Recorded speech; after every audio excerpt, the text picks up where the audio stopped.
এটা শুধুমাত্র একটি সংঘর্ষ নয়, এটা এক মানবিক বিপর্যয়, একটি ট্র্যাজেডি যা আমাদের চোখের সামনে ঘটছে। দশকের পর দশক ধরে ফিলিস্তিন সহিংসতা, দখল এবং প্রতিরোধের কেন্দ্রবিন্দু হয়ে আছে। কিন্তু আজ যা ঘটছে তার যুদ্ধের সীমা ছাড়িয়ে গেছে। অনেকে একে গণহত্যা বলছে। স্বাগত আমাদের চ্যানেলে। আজকের পর্বে আমরা গভীরভাবে বিশ্লেষণ করব ফিলিস্তিনের পরিস্থিতি, যুদ্ধ, টিকে থাকার লড়াই এবং বৈশ্বিক প্রতিবাদের এক নির্মম চিত্র।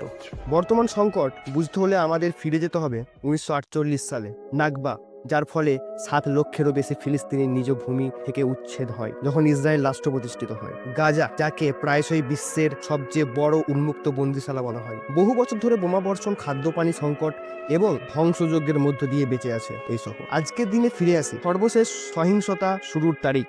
ইসরায়েলি বিমান হামলায় গাজা ধ্বংসস্তূপে পরিণত হয়। হাজার হাজার ফিলিস্তিনি নিহত হয়েছেন, যাদের মধ্যে অনেকেই নারী ও শিশু। ইসরায়েল দাবি করছে তারা হামাস লক্ষ্য করছে, কিন্তু বাস্তবে সাধারণ মানুষই সবচেয়ে বেশি ক্ষতিগ্রস্ত।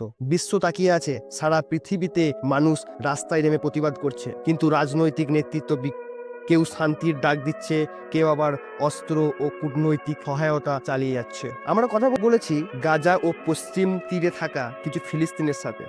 বার্তা স্পষ্ট, আমরা শুধু সংখ্যা নয়, আমরা মানুষ, আমাদেরও শান্তিতে বাঁচার অধিকার আছে। অনেক আন্তর্জাতিক আইন বিশেষজ্ঞ এখন একে গণহত্যা বলতে শুরু করেছেন, কারণ এখানে শুধু হত্যাকাণ্ড নয়, একটি জাতিকে নিশ্চিহ্ন করার চেষ্টার প্রমাণ মিলছে। গণহত্যা মানেই কেবল গণহারে হত্যা নয়, এটা একটি জাতি, একটি সংস্কৃতিকে মুছে ফেলার প্রচেষ্টা, এবং গাজায় মানুষ এখন সেই আশঙ্কায় দিন কাটাচ্ছে। এটি এমন এক সময় যা সচেতনতা, সহানুভূতি, পদক্ষেপ দাবি করে। রাজনীতি যাই হোক না কেন, নিরপরাধ মানুষের জীবন হারাচ্ছে, আর চুপ থাকা মানেই অন্যায় অংশ নেওয়া। নিজেকে শিক্ষিত করুন, কথা বলুন, ন্যায়ের পক্ষে দাঁড়ান।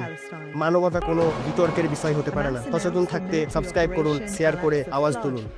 Palestine, #free Palestine.